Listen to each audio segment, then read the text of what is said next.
This is Your Life, Season 2, Episode 3.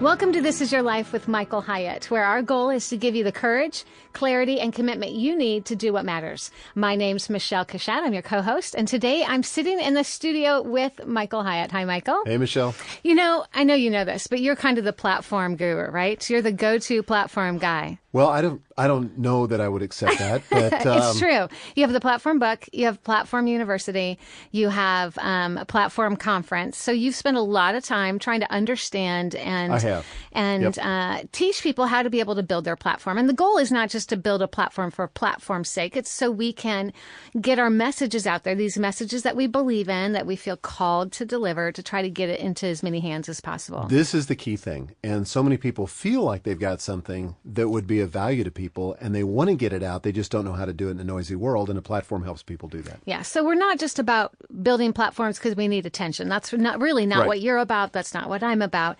It's really about how to be able to get that message to as many people as possible. If we really believe it, which we do, those of us who have some kind of message, we want to get it into as many hands as possible. However, that being said, one of the ways that you've spent a lot of time talking to us about how to build our platform is by leveraging social media. Yes.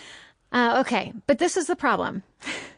We have LinkedIn, we have Google+, we have Twitter, we have Facebook, we have Instagram, we have all these different social media outposts, or embassies as you call them in your book. Mm-hmm. And the truth is there are times when I sit down to post to these different kind of outlets and I am stumped. I don't know what to say. At the end of the day, I don't always have something important to say. So how do I come up with new content all the time? Well, this is a problem that many people share. I never forget being at a conference, and I was getting the typical questions that I get when I'm talking about the platform. You know, how do I make time for it? That type of thing. Where do I start? And one question I had from a gentleman, he said, you know, I'd like to get started on Twitter, and it could have been Facebook or anything else, but he said, I'd like to get started on Twitter, but I don't really have a clue what to post. I don't even know what I could post that would be interesting to somebody else. And to my surprise, I noticed this was a room of about 1,000 people. There were hundreds of heads shaking with him. Yeah, I don't know what to post about. And I thought, wow. And so I gave him a few ideas on what to post about. But I think this is a real challenge for people. How do you post interesting content that creates a kind of engagement that increases your followership so you can get your message out there to more people? And I'll be real honest here. So I don't always post to all of my social media outlets in real time. In other words, there's some places where I schedule posts because I can't be online 24 hours a day. How about you? No, same thing. I do schedule some. I do some live. I do as well. But most of it is scheduled, and most of it's I do it. I think you and I do this differently, but I do it once a day, usually in the morning. Okay. I go through all my reading, and as I'm reading, I'm queuing up posts on Twitter. That's my primary social media channel. And I queue up posts there that will actually appear later during the day because I don't want to overflow or flood people out with just a stream of comments or a stream of all posts. All at one time. Agreed. And I do this. I do something similar. I usually schedule posts about 2 days out. So I do 2 days at a time because I won't always have the same time every morning. But my life circumstance is a little different than yours. So I schedule those. And this is when I find it the hardest to come up with fresh content. So when I have to sit down and schedule, let's say it's Monday morning and I'm scheduling for all day Monday, all day Tuesday because I know I'm going to be traveling or I know I'm going to be out of the office for some reason.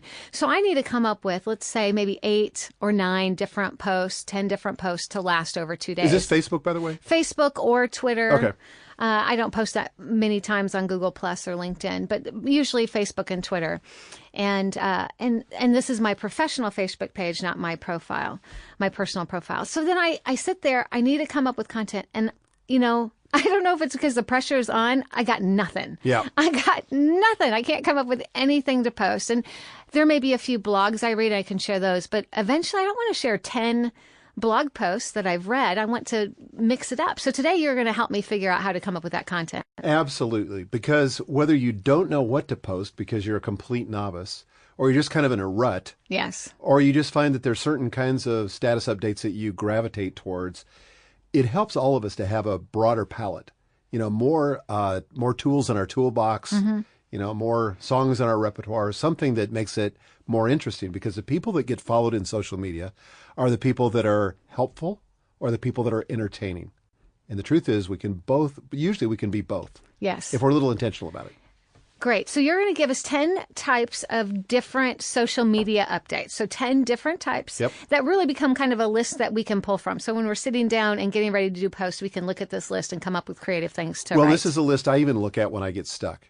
And I good. think like, gosh, I don't really have anything to say. Well, I'm going to look at this list and I'm going to say, oh, I could do that.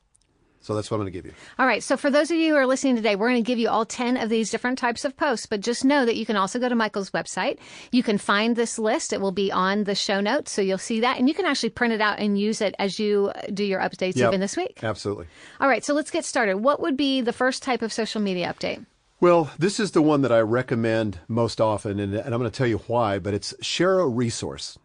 Okay. So this could be a news item. It could be a blog post. It could be a website, a software tool, anything that you think would be helpful to your followers. Share the link to the resource. In a sense, you're becoming kind of a forager in the forest looking for food for your tribe. That's how I look at it. So I'm out there, as I'm coming across resources, I think, who else could benefit from this? Maybe it's just a little tool, maybe it's a news item, but something that I know is going to help them.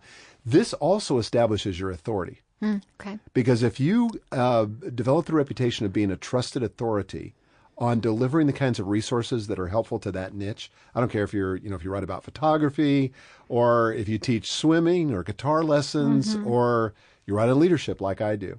If you can kind of curate that content and share that resource, people begin to perceive you as an authority. You're the go-to person that is like a personalized, almost Google. So people are increasingly getting their information from social media, from the people they follow, who curate that information and provide the resources that are helpful. So an example, I've got one from Twitter that I shared a while back about something that Jeff Goins had written about. And he said, everyone should start an online business, or how you can be your own patron. And so that was a resource about starting an online business that was written by our friend, Jeff Goins. And that was a resource. I just simply shared the name of the article and the link to it and who it was by. I've also seen you share resources, everything from a book to a computer bag that you like to carry. I mean, all kinds of different, they don't have to be one kind of resource. It doesn't even have to be digital. You sometimes share a product that you use while traveling, or a book that you just read that you loved, or... Exactly. Anything that I find helpful, because the people that you're going to attract to your tribe are the people that are like you. People that don't like the stuff you like are not going to follow you. But as it turns out, there's probably a lot of people out there that like the stuff you like and would benefit from knowing what you know. So, like, I recycle everything. If I find an article that I thought helpful, I'm going to share it. If I find a news item that's helpful, I'm going to share it. Web page that I like, I'm going to share it. And some of those things are just daily things that we are utilizing that we're not thinking that that's actually content that we could shoot out to our social media sites.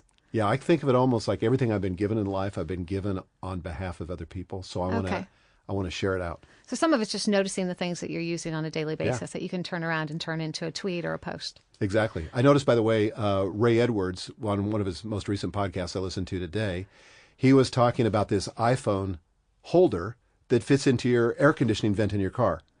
And I thought, man, I've been looking for something to hold my iPhone in my car. That sounds really cool. So I went to his show notes, clicked on the link, went over to Amazon, and ordered that this morning. I can't wait. I'm going to get it on Friday. But that was him. 3 cheers for Ray Edwards. Way to go, Ray. That was him sharing a resource that he found helpful. And, it didn't cost him anything. He didn't get a benefit necessarily. He's just recommending it, and you found great value from it. That's wonderful. Okay. So the first type of social media update is to share a resource. What's the second? Second one is to repost somebody else's post. And so this can be a retweet if it's in Twitter, or if it's on Facebook, it's a Facebook share. You can do it with LinkedIn too, as well. But if you found something valuable, retweet it. And it's a great way to be generous toward other people, because you give them exposure, visibility to your audience. When I do that now I don't remember, I probably have 220,000 followers on Twitter or so. But when I do that, it's helpful to those people. because it exposes them to an audience that they wouldn't be exposed to otherwise. Now, one caution with that, and you've said this before, is that when you do share another's resource, make sure it actually serves your audience. Yes. So you don't do it just to serve the person that you're reposting. It has to meet the needs of your audience as well. Otherwise, your audience ends up feeling used. Yeah, that's really true. And it's got to be for the benefit of your audience. You also need to be careful and make sure that you've actually read the content. Have you had an experience where you didn't? Do I sound like I have? Perhaps, maybe just a little. Like maybe I scanned the title and I scanned the first few paragraphs and I thought, that's really helpful. I'll just go ahead and share that. And I was in a hurry. But maybe it had some objectionable material. Later on in the content? And somebody pointed out, like there was this one guy I used to share all the time, and for whatever reason, he just decided he was going to start cussing in his posts. I don't know if he thought it made him more authentic or whatever, but he had this trust relationship with me, and I liked his stuff, and I thought this was a good article. I wasn't reading that closely, and I got skewered on that. Well, when you post it, your audience is assuming that it carries your stamp of approval, That's right? Exactly so when you right. repost You're endorsing it. You're really. endorsing it. And even though you can put a little disclaimer that says it doesn't mean you endorse it, the reality is if you're posting it, you're endorsing it. So you do have to be careful what you Now, send I'm a little out. bit different on that if it's a blog post. Like, for example, I might put a disclaimer in it and say, this has some coarse language or I don't endorse everything about this person, but this one I think really interesting. I don't want to go too overboard on that because then it just makes it like you're trying too hard. True. But on the other hand, and I think, we're adults, so there's within a range we can handle stuff that we disagree with. We're not going to agree with everything all the right. time. But that's really good counsel. Okay, so share a resource, repost another's post. What's a third type of social media update? I think just making an announcement. Give me an example. Good example of this is anytime you post something new to your blog. Okay. Like when I do a blog post, I will do 2 Twitter posts a day announcing that. I'll do one in the morning. I post to my blog at 5 o'clock in the morning. I'll do my first tweet at 6 a.m. and I'll do my second one at 11:20 a.m. Oh, so you do both of them in the first half of the day? Yeah, both of them in the first half of the day. Sometimes, depending on what's happening with the post, I may post later in the day about it. Like a if it's third got one? A third one if Okay. it's getting unusual traffic. Crazy. I usually do the third post if it's doing really well. Maybe I should reverse that. But anyway. So make it an announcement. That's one of the ways I do it. Or if you've been running a contest, and I've done this in the past, select the winners and announce those. Or if you're starting a new business, it could be any number of things. Okay. So make some kind of announcement. Yep. And you, obviously, whoever you are, as you're listening, make that announcement, whatever's unique to you. So whatever you may be announcing. It could be even some good news that you have or... Like another one that I did just recently is Entrepreneur Magazine put me in their top 100 or something. I saw that. Congratulations, by the way. It's like top 100 online marketers or top 50 or something. So I just announced that. Yeah, because it was good news and you want to share it with your readers. Yeah, and it felt a little self-congratulatory, and I was a little squeamish about it, but I went ahead and did it. Well, you're just sharing kind of what's happening, and you don't do that often, and so you can get away with it. Well, and just right in this vein, here's the kind of posts I do hate. It's sort of what do they call this, humble bragging? It's kind of like cloak and dagger bragging. Well, like here's the classic example. Like in humble bragging is such a good phrase too. By the way, there's a lot of that going around. Well, I'll tell you what John Acuff says about that in a minute. I don't mean to brag about myself, but let me brag about myself. Exactly. So, like somebody says something nice about you, and then you retweet that. Like somebody says, "That Michelle is such a great writer," and then you retweet that, and you say, "Oh, thanks." Oh, no, that's so bad. And John Acuff says it's like standing up at a party when somebody gives you a compliment and standing up and says, so-and-so said this about me, And That's so good. That's so true. I know. So a little bit of that goes awkward. a long way. It happens all the time. So let's avoid the humble bragging. Okay. Okay. It's a good term. So we won't add that to the 11th of our list, okay? But it could be. It could be. All right. Let's move on to number 4. Number 4 is to reveal something personal. This is what humanizes you and makes you real. And in the world of social media, people connect to real people. If it sounds too contrived or too institutional or too predictable, then people don't connect with it. They write it off. It's like, this is a robot. This is an institution. It's not a real human. My daughter, Mindy, is particularly good with this. Do you follow her on Facebook? I don't know if if I do. Well, she's my second daughter, and she's like the most vulnerable, authentic, personal person. I love that. And people connect with her over I'm it. sure. So like if she has a hard day with the kids, she shares that, and she's real authentic about that. So I've got one here I'm looking at that I did on Twitter where I just said, here I am with my brother Greg and my sister Kathy. I'm the oldest. Greg is the youngest. It was just something personal. Yeah. You know? Just gives us an inside glimpse of kind of the Michael at home with his family. Yeah. And it's just which is nice. Just a photo. And because at gives the some end of the day, context. you're a real person. Shockingly. No, you're a real boy. I have Pinocchio going through my head right now. Okay. Never mind. I digress. Okay. So moving on. First, we have share a resource. Second, repost another's post. Third, make an announcement. 4, reveal something personal. And by the way, when we say reveal something personal, we're not talking about an expose. No. Because such a thing as too much information. That is true. So there is a balance of that, but it's just kind of giving that side of yourself that may not be your work side. It's more of the kind of family relational side. And let me also address this question because I get asked this a lot when I'm speaking on the topic of platform is people who are professionals say, well, should I just have professional content in my Twitter feed or my Facebook page or whatever? Should I ever post something personal to that or should I keep those separate? And I say, no, post it all together because you are a husband and a father or a mother or a daughter or whatever. This, again, humanizes you and makes you more trustworthy, more believable, and it's going to create a lot more stickiness than if you just try to be cold and calculated and professional. Well, it's all integrated. It's integrated in life anyway. So to try to separate it would be inauthentic. Yeah, I just can't think like that. That kind of separation. I can't either. Yeah. It all goes together. Of course, I'm kind of like spaghetti anyway, so it all kinds of go together. Okay, number 5. What's the 5th type of social media update? Well, this is to ask a question. And one of the beauties of social media is that you can crowdsource information. So I do this all the time. Like I've got an example here where I was trying to solve this problem I was having with Skype. And so I just wrote up a little blog post about it. I mean, it wasn't really a blog post, but it was just a page that I created on my blog that wasn't visible to anybody unless you had the link. And I just said, does anyone know how to solve this Skype video problem? And I mean, within, 20 minutes, I had the exact answer to the question. Well, that in part is because you have 200,000 billion people following. So there's somebody who knows. But if I post that question, I may not get the same response. But you might. I mean, just think about crowdsourcing. Like when you have a question and you just might ask your family or you might ask some of your friends. Social media makes it very efficient. Let's just say you only have 100 people following you. And let's say that only 12 people are tuned in on a regular basis. If you ask a question and throw it out to them, like, where can I get this ice maker cleaner for the Whirlpool? This is a real one. Where can I buy this cleaner locally because my ice machine has stopped working? Okay. So bam. Yeah. People respond. Well, and it doesn't hurt to ask. I mean, it's a free way to hopefully get some information. That's exactly right. If you're an author, by the and way. people are so smart. They are. And they have resources that you don't have. But you've probably done this as an author. I've done this as an author. Help me choose the book cover for this book. Oh, yes. Help me choose the title.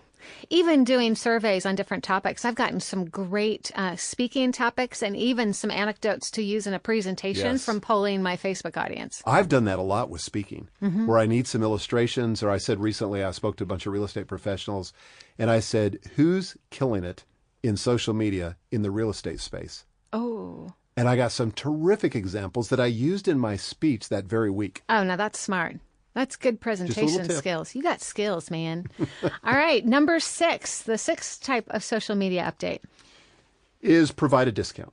Oh, people love a sale. People love a sale. And this is an opportunity for your followers to get a deal or save money, but just share the love. And what you can't do is use this as an excuse for spamming your followers. This will look like it's very self-interested if you're not careful. So, for example. So, tell me how you can phrase it in such a way that doesn't sound so spammy. Well, as you know, with our conferences, like we have the SCORE conference, and we just finished a promotion this last night for the early bird discount. Well, there's a fine line between informing my audience and making sure that they get that discount and just beating them mercilessly with one message after another where they just get sick and tired of it. And so I don't know what that line is. I think you've just got to play with it. And I think different audiences can tolerate more than others. I think so too. And sometimes I'll get complaints, but usually not. I'm trying to be helpful. Now, is it self-serving? Yes, it does help me. But our interests are aligned. I think this is a valuable product. I think they would be better off if they come to the conference, and here's a way to save on it. And it fits your audience. Right. So if you were offering a product, a discount that didn't fit your audience, then it would definitely be more spammy. But this is definitely serving the needs of your audience. And you believe in it, which is very helpful as well. Another example is occasionally, I don't know why or when, I sometimes notice this, that Amazon will run a special on my book. And one time they had it like for $2.99. And so I posted that because I thought, gosh, if you've been waiting to buy my book, this is the time to do it because here's the price is $2.99. Yeah, that's great. I see that. In fact, when I see those posts, I actually really appreciate them because I usually go and buy the book then. Yeah. So I see it from my novelist friends and other author friends as well. I think those are very helpful. All right. The 7th type of social media update. The 7th kind is a reply to a question. And, I think we have to remember that first and foremost, social media is intended to be social. And it's all about the conversation. And that means that you got to put your ears on when you come to social media and be looking for opportunities to serve the people that follow you by answering the questions. Now, the truth is, and as we've mentioned, I've got a lot of followers on Twitter. I can't answer every question. Okay. I was just going to ask you that. But this is where I follow some advice from Andy Stanley. And he said when he became a pastor of a mega church, he couldn't perform every wedding that everybody wanted him to do or every funeral or whatever. So here's what he did. He said, I do for a few what I wish I could do for everyone. And that's how I approach it. Because one way to do it is just say, look, if I can't do it for everybody, I'm going to do it for no one. Just throw up your hands and walk off the field. Say no. Every day I'm going to answer a few questions. I can't answer them all, but every day I'm going to answer a few. And in the early days when I was just starting out and I would get questions on my blog, I answered every question. Because that's one of the best ways to serve people is answer their questions. Yeah, be responsive and attentive. Exactly. Yeah, and I still try to do that. The other thing you can do is look for themes in those questions because a lot of times you get the same questions again and again. And when you see those themes, you can kind of answer that one question globally then and say numerous people have written and asked about this. That's great advice. And if you'll pay attention to the questions that you're asked, it turns out there's a finite list of questions. People keep asking the same kinds of questions over and over. And I tell people, and this is a little bit different context, but when people are thinking about blogging for their business, and they say, well, gosh, I run a hardware store, what I would do a blog on. I say, well, what are the questions people ask you? What are the questions that you keep getting over and over? And those are cues. Those are like, that's like cues. That's gold right there. So just write a blog post. Same thing in social media. Good advice. All right. So reply to a question, number 8. Number 8 is report on what you're doing now. Now, this is also something that humanizes you. Like, for example, the last tweet I just did in our break here just a few minutes ago is I tweeted that we were recording season 2 of the podcast. It just happens to be what I'm doing. I actually did the same thing. You did the same thing.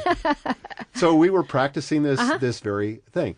And people, I like hearing what my friends are doing, the people that I'm following. So, at first I thought this was very self-serving. Who cares? Nobody cares what I'm doing today. But just like I'm interested in my friends and what they're up to, it turns out they're interested as well. Well, again, it makes them human. Like I have this one post that I use as an example when I blogged on this where I said, I'm sitting in the front row about to hear my good friend Andy Andrews speak to a crowd of 2,000. And Andy's one of my favorite speakers in the world. He's one of my favorites too. Hi, Andy. And so I just said I was doing that. Now, if all you're blogging about, I'm not talking about just saying, I'm about to eat a cheeseburger. Yes, please. You don't have to give us a little more interesting than that. You don't have to give us a play-by-play of your entire day. Now, I just woke up. I'm heading in to take a shower. Exactly. Then I'll make breakfast. But if it's something that's a little bit interesting, like maybe you're eating that cheeseburger at some amazing restaurant that's known, I'm making this up, for cheeseburgers, or it's an extraordinary amazing vegetarian world-renowned version. Cheeseburger restaurant. I'll be waiting for that post.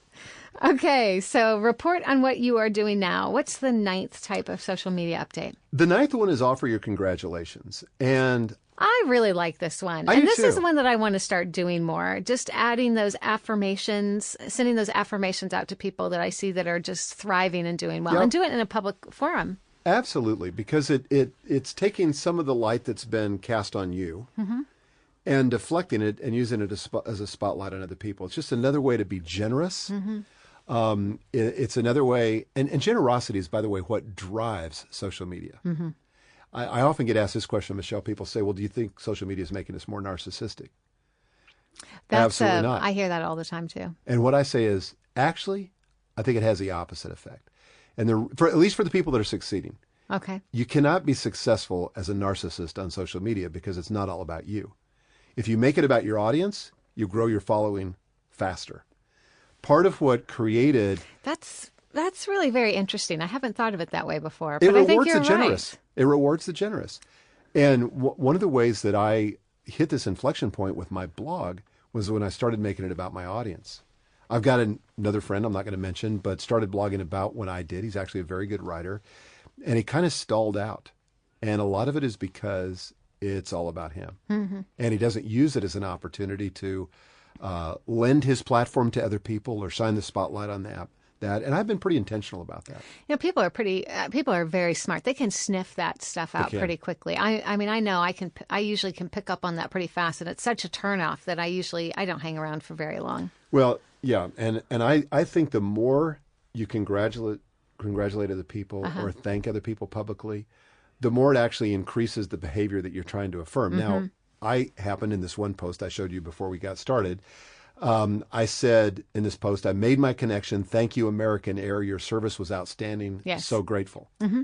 Let me just tell you, if you're running social media for an airline or for Comcast or any other big company that people love to hate, you're dealing with people that hate you all day long. True. And I think to myself... Especially those customer service people that are, they're just hearing it all the time. They must love hearing something positive. And to say something positive, and that can be a little self-interested too, because... then those people go out of their way to do something nice for you, to help you. And I've had even American Air, their social media account, be helpful to me when I needed a favor. Mm-hmm.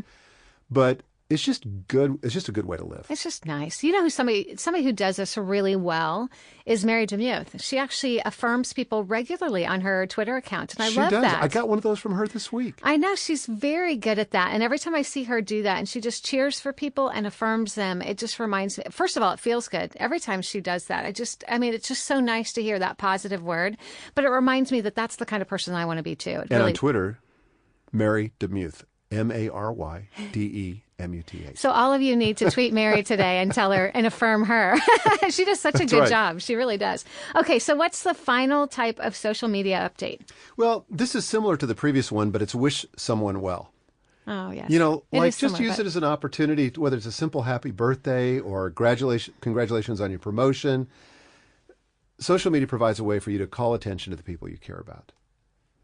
And I just had this week, my former executive assistant, when I was at Thomas Nelson, I just noticed, thanks to Facebook, that her birthday was yesterday. Mm-hmm. And so I was able to take that opportunity to just wish her well.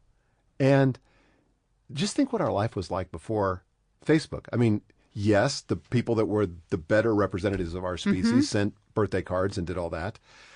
But I don't always do that. And I've got a simple way to do that with social media.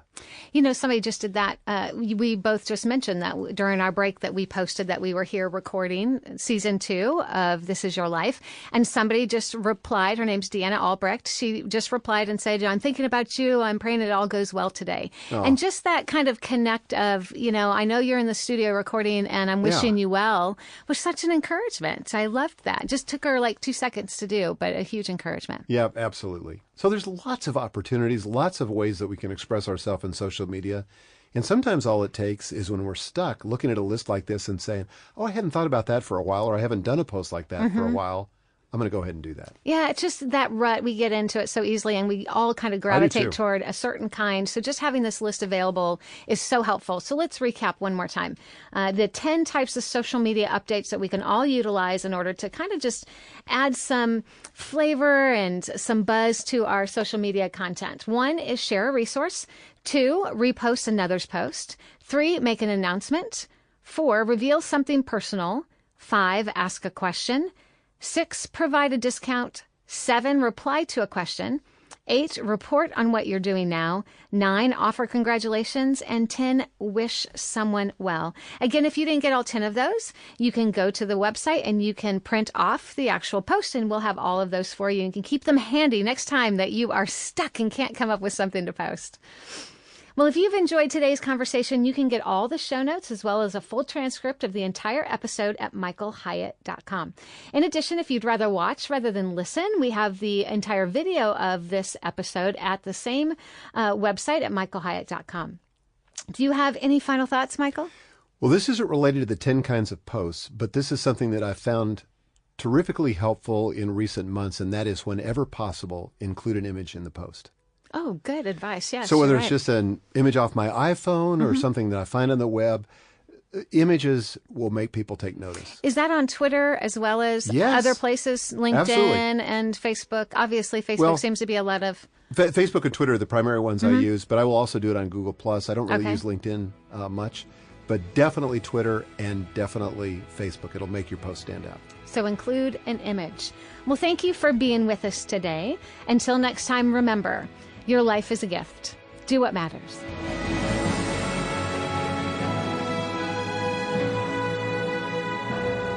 On the next episode of This Is Your Life, Michael's going to give you the 10 books that have been most transformational in his life.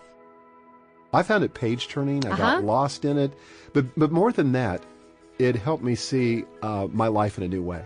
Because what Don does in this is he tells the story of learning kind of the structure of storytelling, and he was very deliberate about that because he was working on a screenplay for his first book, Blue Like Jazz, and so he went to this story workshop taught by Robert McKee, who's trains all the Hollywood scriptwriters. He's written a fabulous book called Story. Yes, which big, is excellent. dense book. But Don kind of distills all that in a narrative format and teaches you that, look, if your life is a story, you can tell better stories. You could edit your life just like you could edit anybody's stories. So how about being proactive, treating your life like a story, and saying, how could I have a better story? And when you learn the elements of story, which he lays out here, you really can do that. It's a very inspiring book. That's next time on This Is Your Life.